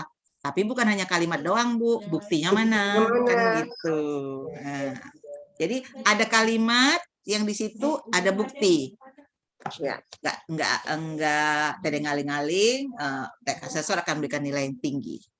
Oke, kemudian kesesuaian CP tadi dengan profil lulusan. Nah, makanya di penjaminan mutu harus Ibu sampaikan tadi uraiannya, profil lulusan kami adalah bla bla bla bla, CP-nya apa? Jadi kalau profil lulusannya adalah untuk menjadi seorang entrepreneur komunikasi di bidang komunikasi pariwisata. Ya harusnya ada mata kuliah komunikasi pariwisata di sana. Untuk menjadi public relation, ya harusnya ada mata kuliah public relation, kan gitu. Harus di era digital, mata kuliahnya nggak ada cerita digital. Berarti nggak sesuai. Gitu. Nah itu dia. Jadi itu yang penting. Kurikulum. Nah, ini jadi di kurikulum agak banyak pertanyaan Bu. Ada 3. Ada ketepatan struktur kurikulum dalam pembentukan CP. Nah itu. Jadi harus memuat ini dia kalimatnya. Struktur kurikulum memuat keterkaitan antara mata kuliah dengan capaian pembelajaran yang digambarkan dalam peta kurikulum. Jadi ada peta kurikulum. Nah itu juga pelampuan SNDikti ya Bu. Ya peta kurikulum yang jelas, CP-nya dipenuhi ya. Iya. Itu dia. Jadi intinya ya. Bentar Bu, ini yang masih terkait dengan kurikulum ini tadi. Yang di tahun 2020 itu kita belum peninjauan misalnya dengan merubah mata kuliah itu belum. Tapi hanya mengurangi SKS ya kalau nggak salah, itu berdasarkan instruksi dari Pasca gitu ya, bahwa ada 3 SKS yang harus dikurangi dari kurikulum itu gitu kan. Nah, kami berencana di semester ini ya kan dalam sebelum kita mengajukan usulan untuk ISK ini akan melakukan peninjauan kurikulum mulai dari visi misi prodi segala macam Bu, karena kita ini ingin menemukan penciri dari prodi ini karena kita masih sangat umum ini. Kalau kayak di USU S2-nya apa Bu? Seleksinya kemana Bu? Profilnya tetap profil kalau dia mahasiswa reguler itu ke komunikasi massa dan ya kajian media. Enggak untuk S2-nya Bu? Iya. Jadi dia pakar di bidang kajian media misalnya, pengkajian media. dan di bidang komunikasi massa. Nah, untuk yang kelas tugas belajar, kan ada kelas Keminfo, itu di bidang komunikasi pembangunan. Jadi ada berbeda sedikit, karena kan kita ada menerima mahasiswa tugas belajar kan yang kerjasama dengan Keminfo itu. Ya, untuk penciri itu tadi Bu, yang sampai sekarang kita masih bingung gitu kan, karena kan asesor selalu bertanya di S1 ataupun di S2. Nah ini komunikasi sendiri apa yang menjadi pencirinya? Nah, oke. Saya inilah sebetulnya kami juga di sini baru KKNI. Jadi karena saya ini kan baru nih Bu duduk di sini kan gitu ya. Kalau di S1 sudah saya perbaiki kurikulum kemarin dengan karena di UPP itu dari 165 prodi berapa ya, 10 prodi itu termasuk ilmu komunikasi kalau di FISIP, dan ada satu lagi sosiologi yang kami sudah melakukan OB, kurikulum OB dengan MBKM kan gitu. Saya langsung sudah turun tangan untuk membereskan itu. Nah di S2 ini sedang, karena kemarin langsung dari Keminfo minta harus ada digitalnya, udah kami rubah gitu. Jadi melibatkan juga lah pakar kepentingan, tapi tidak ini langsung kami rubah gitu ya. Jadi itu juga bagian dari peninjauan kurikulum sebenarnya untuk di kelas Keminfo, tapi ini lagi sedang saya pikirkan juga sebelum mengeluarkan brosur. Ini juga kerjaan kami Bu di sini gitu ya. Jadi sama untuk penerimaan mahasiswa baru harusnya sudah ada perubahan mata kuliah kita disesuaikan. Tapi Bu Eli, Aspikom mengarahkan, nah kita lagi asosiasikan. Nah, asosiasi mengarahkan kita di Indonesia Barat ini, di Sumatera, komunikasi pariwisata dan komunikasi internasional, kan gitu. Dengan alasan kita dekat dengan dua negara ya, Singapura dan Malaysia. Tapi rasanya kalau komunikasi internasional dengan situasi, makanya kami memang, kalau saya di S1, memang betul-betul saya roadmap penelitian, dosen dan tulisan mahasiswa itu lebih mengarah ke komunikasi pariwisata, komunikasi. Jadi ada perubahan mata kuliah kemarin saya masukkan komunikasi bencana, karena kita dengan wilayah Indonesia yang seperti ini memang perlu masuk mata kuliah baru komunikasi bencana kan gitu kan, dan itu disetujui. Jadi ada mata kuliah itu, dan penelitian mahasiswa juga komunikasi bencana, jadi biar sesuai roadmap. Di GKM harus dibuat Bu roadmapnya ke sana. Jadi Ibu mau, walaupun dia di kajian media, tapi ya itu tadi yang membahas tentang ini. Karena kan komunikasi pariwisata di era kekinian ini kan memang booming ya Bu. Nah itu. Jadi itu tadi. Itu sebagai contoh. Tapi nanti nggak mesti kita turunkan dari visi misi universitas, fakultas. Betul Bu. Kita turunkan dari visi misi. Tapi kan kalau di tatanan universitas kan umum Bu. Kita kan lebih spesifik. Umum, fakultas pun kalau fakultas yang penting dia sudah punya, biasanya masih sama dengan universitas, tapi dia sudah ada tenggat waktu. Milestone-nya kan gitu kan, dari tahun sekian sampai tahun sekian. Nah kita nggak apa-apa agak umum, tapi nanti kan CP visi misi kemudian kan dituangkan lagi Bu di bawah visi misi itu ininya core-nya kan gitu. Itu yang baru lebih khusus lagi kita buat. Oke. Boleh nanti kita diskusi kurikulum, nggak apa-apa kan gitu kan. Nah dari beberapa pengalaman kita masuk cerita lain kurikulum, atau Ibu bisa ngobrol dengan pakar-pakar yang lain, Ibu undang teman-teman Ibu yang ini kan, Ibu jaringan oke, alumni-alumni kan gitu yang mengajar, Ibu bisa ini diskusi gitu ya. Nah itu bagian juga dari tinjauan kurikulum juga kan gitu. Oke Bu, oke. Kemudian penjaminan mutu. Nah ini dia penjaminan mutu. Yang sekali lagi saya ingatkan, katakan tadi, kalau GKM jalan baik, GJM fakultas bagus, ini bisa lancar melaksanakannya.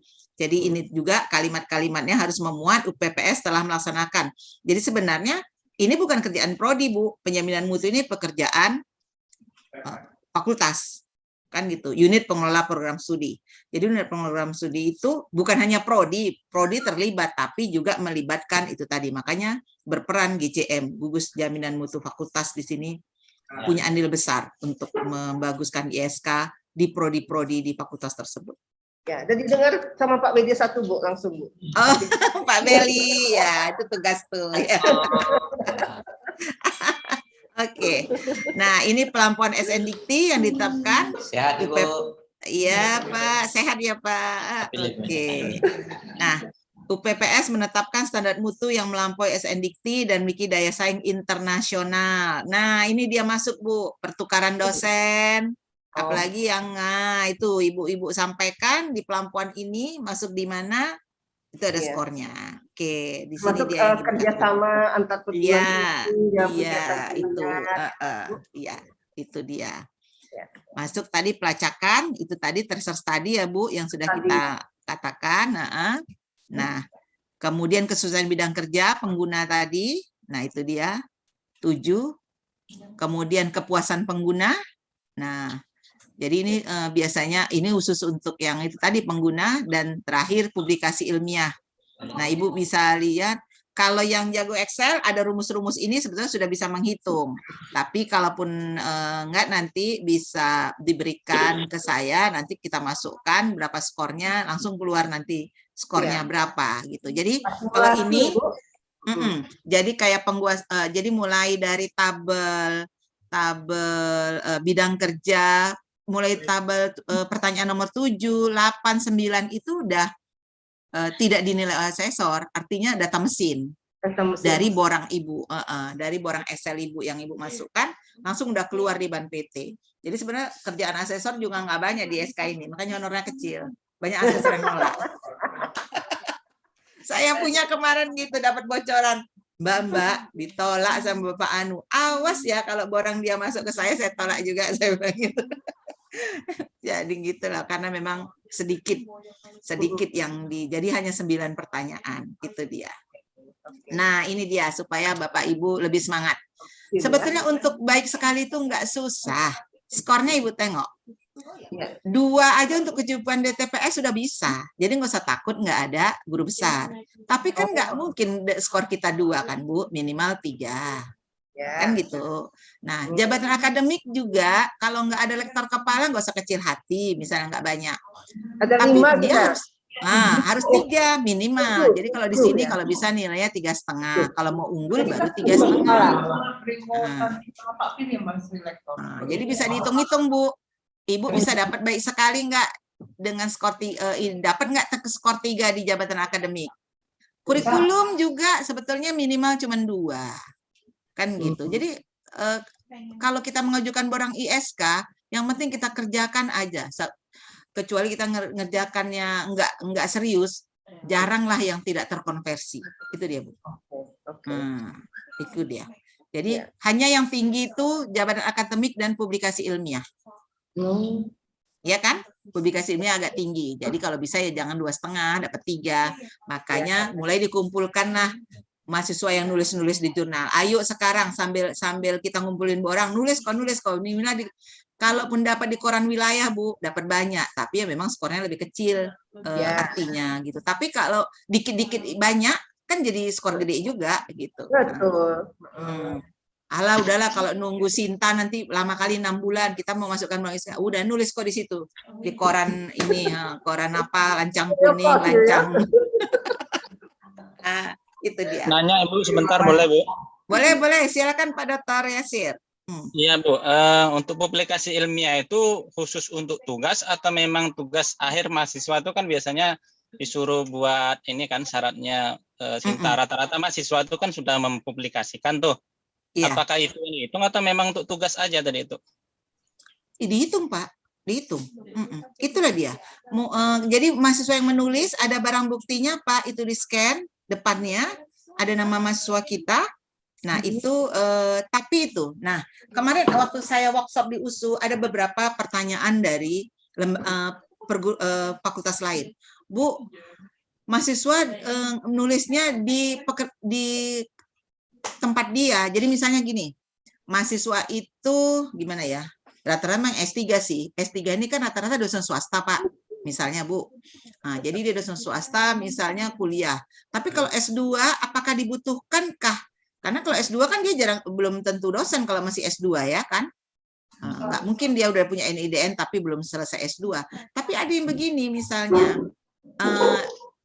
kantornya membutuhkan itu, jadi ditulislah di situ nama Nur Aini, di bawahnya itu misalnya BKKBN Riau gitu kan. Harusnya dia menulisnya Nur Aini, emailnya apa, mahasiswa prodi S2 Unri _ atau dan juga dia kalau dia dibutuhkan tulisan juga di institusinya. Iya. Kalau enggak nanti enggak dihitung kan gitu. Itu dia.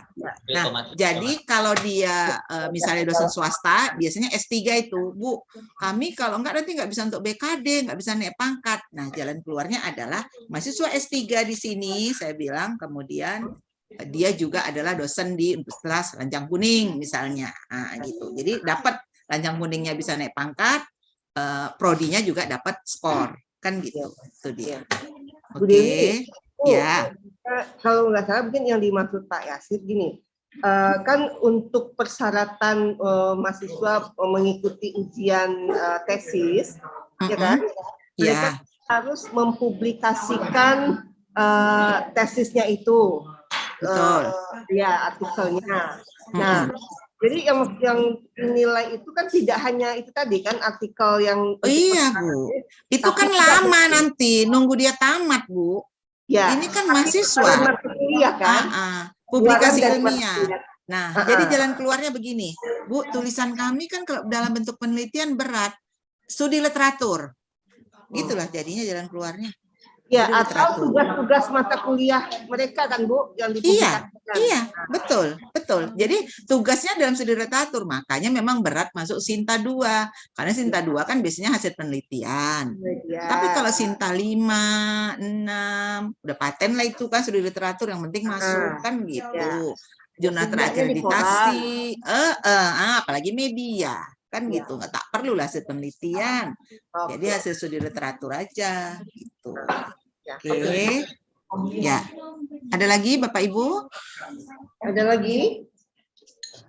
Ya, Bu, lanjut. Oke, nah ini contoh indikator kinerja tambahan yang melalui SNDT. Misalnya, setiap dosen pengampu mata kuliah memiliki sedikitnya satu materi perkuliahan berbasis e-learning. Udah belum? Kan gitu. Kalau belum, tolong dilakukan. Karena kalau kita bilang udah, barbuknya mana? Nah, itulah yang masuk di dalam data Google Drive. Nanti kan dicek. Oh iya, sudah e-learning. Atau menghasilkan peneliti atau tim peneliti yang terfokus pada satu bidang kajian media dan konten media. Tuh. Mengembangkan sedikitnya satu desa binaan. Tadi sudah saya singgung. Ini untuk sebetulnya pelampiasan SNDT di bidang pengabdian. Ya, mengembangkan satu aplikasi yang dapat digunakan untuk mahasiswa untuk mengakses informasi dan layanan program studi. Biasanya kan ada aplikasi untuk minjam buku di perpustakaan prodi, untuk aplikasi misalnya kalau di USU ini ada namanya SIA. Jadi kalau meminta surat ini itu dia nggak perlu ke kampus, dia melapor. Nah itu satu aplikasi yang bisa diakses juga oleh prodi, itu kelompok SNDT. Mengikut sertakan sedikit 3 mahasiswa di ajang kompetisi akademik dan akademik. Bu, S2 kan susah Bu, mungkin gitu ya jawaban kita. Paling tidak apakah dia pernah lomba dari kantornya, yaitu namanya dia mahasiswa kita masuk. Mari sertifikatmu kan gitu, non akademik berarti kan gitu. Itu kalau kompetisi akademik ya dia lomba karya ilmiah, lomba apa, fotografi atau apalah. Nah itu dia. Membuka akses bagi e-paper dan e-book melalui sistem library. Itu bagian dari contoh indikator kinerja. Nah ini lebih spesifik kurikulum. Contohnya terpilih oleh kementerian untuk sebagai penerima hibah modul pembelajaran. Jadi misalnya ada MOU dengan Unri. Nah itu penyusunan modul pembelajaran learning bagi dosen dan mahasiswa. Sudah dibuat peraturannya, tuliskan di situ bahwasanya dosen wajib ini. Itu bagian dari pelampiasan. Oh ternyata sudah aware kan gitu ya terhadap PMBKM kan gitu ya di era digital ini. Penyusunan MOU kerjasama dengan pengguna lulusan. Nah, perlu juga MOU-nya apa untuk peninjauan kurikulum supaya kan masukan nih FGD Bu untuk peninjauan kurikulum kan perlu juga masukan. Yang kami butuhkan itu alumni Ibu tuh begini misalnya. Itu dia. Jadi itu jadi ada MOU. Itu yang Bu sebentar Bu, yang penelitian MOU itu tadi misalnya untuk peninjauan kurikulum. Nah, atau misalnya dari beberapa instansi mereka mungkin mengirimkan pegawainya atau karyawannya ke tempat kita, itu masuk nggak Bu? Dia sebagai itu magang ya? Enggak Bu, misalnya yang mahasiswa yang itu kerjasama Bu, itu kerjasama. Okay. Ya boleh itu kerjasama. Itu kerjasama di poin atas nanti ada kerjasama di ininya. Tapi itu PEPA ya kalau kerjasama. Kalau ini nggak ada sih. Kalau IKSK nggak ada kerjasama, PEPA yang ada kerjasama. Tapi ini Bu, borang MOU-nya boleh Ibu masukkan. Boleh Ibu jadikan barbu. Borang kerjasama dengan pengguna lulusan ini. Tapi Ibu ada cakap-cakapan juga lah. Ada masukan dari pengguna lulusan untuk memasukkan mata kuliah. Makanya kami susun mata kuliahnya ini. Demikian. Ya. Misalnya nih Bu, dari data yang kita punya kan, yang mahasiswa kita itu misalnya dari KPID misalnya, dari corporate misalnya, terus dari jurnalis, misalnya kan, media kita akomodir di dalam mata kuliah kita, yang misalnya gitu itu dia, betul Bu. Nah, itu dia, itu bagian dari itu MOU itu. Itu juga pelampauan. Oke. Nah, penelitian. Ini dia Bu, penelitian. Indikator kinerja tambahannya pada bidang penelitian itu penyelenggaraan kegiatan workshop penulisan artikel ilmiah dan metodologi. Ada barbuknya. Keikutsertaan dosen dalam pelatihan bahasa Inggris untuk masuk ke jurnal internasional. Itu juga menyelenggarakan workshop penulisan ilmiah terintegrasi dengan mata kuliah. Nah, itu bagian dari IKT. Itu contoh. Ya, Bu, ya. Jadi sering-sering aja kita bikin workshop ya. Iya, itu dia. Apalagi daring gini, buat aja. Misalnya pelatihan untuk meningkatkan kemampuan penulisan artikel dengan penggunaan Mendeley. Itu yang penting itu dimasukkan, itu pelampauan. Itu penelitian. Sekarang PKM. Pada aspek metode menjadi tolak ukur sumbangsi ya. Indikatornya adalah pengembangan keilmuan dan pemberdayaan masyarakat. Ada inovasi di desa itu. Jadi misalnya buat desa berbasis informasi di desa binaan. Ada ininya kan gitu. Kemudian ada haki ya dari hasil PKM berupa modul ada dihakikan. Kemudian PKM tadi dimasukkan ke jurnal. Kan sekarang bukan hanya penelitian aja Bu yang masuk ke jurnal. Kan luaran PKM harus ada. Itu juga bagian dari pelampauan SNDikti. Oke, Ibu, Bapak, itu dia penjelasan saya. Saya stop share, saya beralih ke kolom chat. Oke, sudah ada 4. Nanti ya saya oke. Ibu Tantri. Bagi mahasiswa S2 yang ketika mendaftar sudah bekerja, TS-nya kita masukkan kemana Bu? Ya TS-nya ya tetap di TS dia kapan dia masuk Bu. Tapi itu tadi apanya maksudnya ini? Pas masuk atau tak pas lulus? Dia ini TS masuk ya Bu, bukan PS lulus. Jadi TS masuk dia ke kampus gitu ya. Jadi yang angkatan 2019 kan sekarang ini sedang proposal mungkin kan? Ya kan betul Bu Elia. Udah 20 yang proposal nih 20. Betul kan? 20 ya. Mana mahasiswa saya? 20 proposal juga tuh Bu. Dia kan di semester 3 Bu. 19 19 betul. 20 Bu ya. 19 sudah ketinggalan, 19 sudah banyak yang tamat. 20 betul. Sudah harus. Ya, 20. Yang kuliah sekarang anak 21 betul. Kadang-kadang saya pun suka lupa. Oke. Bu, terkait TS itu, TS 4 adalah 2017-18. Sementara tidak salah pada yang lalu TS telah, ya nggak apa-apa Bu. Ya memang digunakan lah waktu akreditasi. Karena kan memang dia tergantung gitu. Memang digunakan. Karena kan waktu akreditasi, misalnya Ibu akreditasi tahun berapa, itu kan dia masuk. Tapi kan dia tidak namanya TS 4 pada saat itu. Mungkin pada saat itu yang 2017-18 TS 2 atau TS1 misalnya. Ibu akreditasi berarti 2023 2018 ya? 2018, Bu. 2018 kan berarti pada saat itu dia TS1, Pak. TS4-nya kan lebih mundur lagi. Ya. Jadi ini masih dipakai datanya. 2018. Jadi berarti data yang kita input itu dari data tahun kapan, Bu? TS1 sampai Bu di Borang itu data TS kalau ISK 3 tahun terakhir aja. 3 tahun terakhir dari sekarang. Enggak. Ini kan TS4 tadi ya, untuk lulusan, Bu. Ini TS4 kan untuk lulusan. Kalau data itu hanya sampai kalau sekarang 2021, 2020, 2019, 2020. Ibu itu hanya 3 tahun. Ya. Itu TS1 berarti, Bu? Iya. TS2. Jadi TS1, TS2, Bu. Ingat, TS2 itu mundur ke belakang. Jadi TS itu yang sekarang, TS1 mundur, TS2-nya mundur lagi. Gitu. Kan minus dia dibuatnya itu, Bu. Berarti 3 tahun ya, Bu ya? Iya, 3 tahun terakhir. Berarti yang 2017-18 tadi itu hanya untuk lulusannya, Bu ya? Iya, lulusannya. Untuk pelacakan lulusan, Pak. Oke. Berarti TS, TS1, TS2. Iya.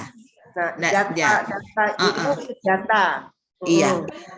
Bu Eli, abis ini saya kasih materinya, saya kasih Borang GH. Oh, sebetulnya itu. Jadi Ibu langsung sudah bisa mengerjakan. Oke. Nanti kalau udah siap, Bu Dewi, tolong periksa lagi ini untuk simulasi. Boleh. Kan gitu. Jadi Ibu, lebih ya. Ya. Untuk ini Bu, yang data pangkalan dikti itu nanti juga Bu yang perlu kita waspadai. Betul. Makanya Ibu paling utama cek dulu. Betul nggak home base-nya udah 5? Jangan merah di sana. Oke. Kalau 4 itu biasanya merah. Kayak kami dosen yang udah meninggal pun masih masuk. Makanya kami kena IPEPA kemarin. Nah, itulah dia kasusnya. Iya.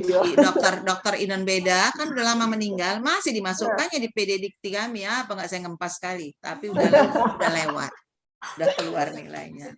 Ibu korban Dewi, ya, silakan Pak. Ya, ini untuk penentuan apa tadi itu tahun TS-nya tadi itu, kita kan di Unri itu menerima mahasiswa setahun 2 kali.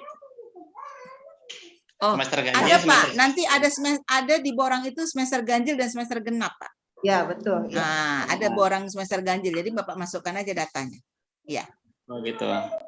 Ganjil berapa, genap berapa. Sebetulnya memang agak lumayan repot kita, tapi ya silahkan aja, di kita pun ada sebetulnya di sini. Tapi kami memang berkomitmen setiap semester ganjil aja gitu, karena lumayan merepot mengurusnya dan itu tadi. Memang di S2 itu ya Bu Eli ya? Kenapa Bu? Di S2 memang semester ganjil, semester genap ya?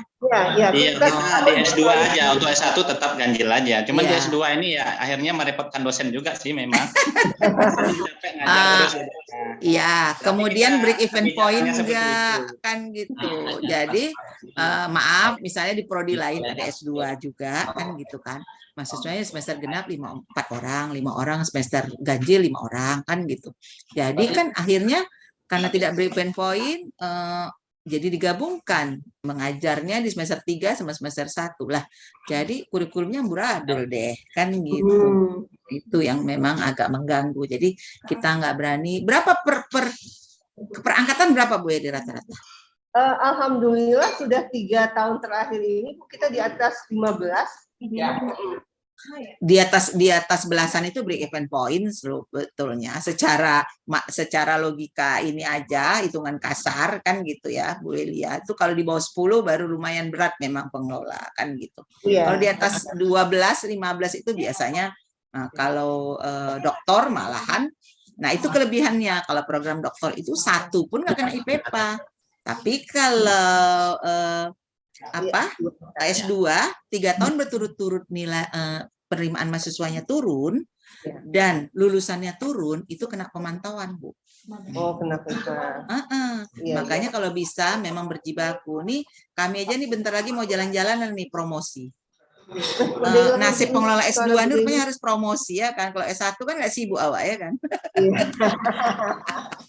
Kalau S2 ini memang harus lah gitu. Agak-agak jualan awak sedikit. Nah, itu dia. Ini semester ini sudah mulai sombong, Bu. Sudah mulai menolak, Bu. Ada seleksi karena ya tetap ada seleksi, betul. Maksudnya udah ada yang gagal gitu. Iya, Bu. Kalau memang nanti bisa merusak data, mending nggak usah diterima, kan gitu. Memang perlu juga kita agak-agak begitu ya. Memang alhamdulillah kalau kami reguler antara 25 sampai 30 satu angkatan. Banyak Ibu kan? Ya. Kalau Keminfo malah disurutkan karena kan beasiswa 7, 8 paling itu dia. Karena kan mereka dari sana. Oke, Bapak Ibu, gimana? Kalau memang sudah, ya udah jam zuhur juga. Ya benar-benar pencerahan ini. Kalau oke? Ya Bu. Iya.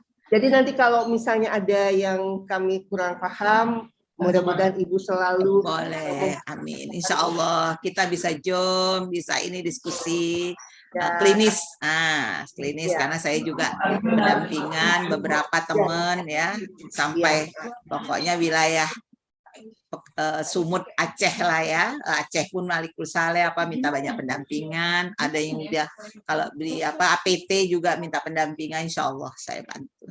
Insya Allah kita tetap sehat walafiat ya Bu ya. Amin. Oke, setelah ini saya kasih materinya ya.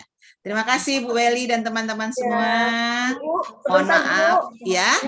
WD1 ingin sedikit menyampaikan. Assalamualaikum Bu Dewi. Waalaikumsalam warahmatullahi wabarakatuh Pak. Pak pejabat ini pasti sibuk banget lah. Sibuk biasa lah Ibu. Ini kami mohon sekali bantuannya Bu Dewi. Ke depan akan banyak direpotkan oleh teman-teman. Karena yang satu gen itu kayaknya kita ini Bu. Insya Allah, iya. Di dalam gennya agak beda sedikit gitu kan. Boleh. Iya Pak, nggak apa-apa, siap. Untuk FISIP UNRI siap Insya Allah. Alhamdulillah, terima kasih Bu. Ya. Jadi begitu Ibu Dewi, terima kasih banyak. Ya, sama-sama Pak Beli. Ibu sebentar foto dulu untuk barbuk. Oke. Ya, barbuk. Boleh.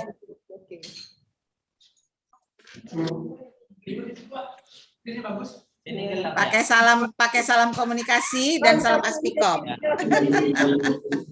Oh di sini apa ya? Gelap ya. Bu, jangan lama-lama Bu. Aku udah mau ngajar Bu Banteng. Saya senyum aku. Oke.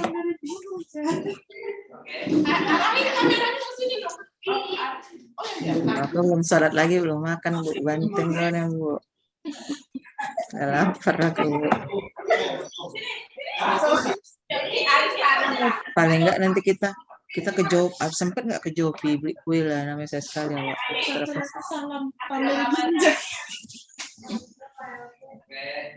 Menang loh dia, tengah lah orang Minjis si Paris, gara-gara di ini Norman Paris. Makanya besok bilang Gerald daripada pening tunggu biar di ini Norman Paris. Udah Bu, kode ya, iya. Nyalain suaranya deh. 2.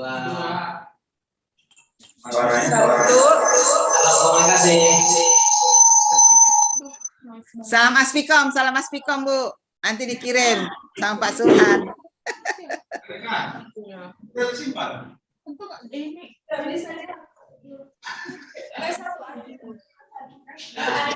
Oke, udah.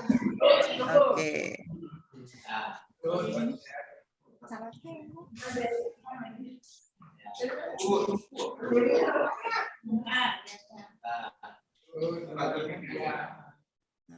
Magang Ada kodenya. Oke, ya. Makasih semua Ibu, sehat-sehat Pak Beli, Bu Eli, Makasih. Pak Ringo, Pak Anwar Rasid, semua. Terima kasih. Assalamualaikum. Izin live ya Pak, Bu.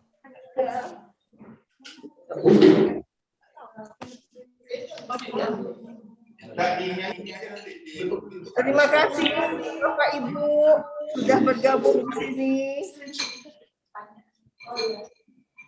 Iya.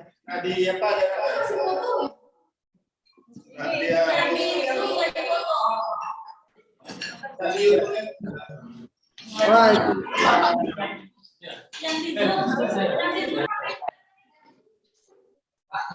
Disingkat aja fotonya. Udah.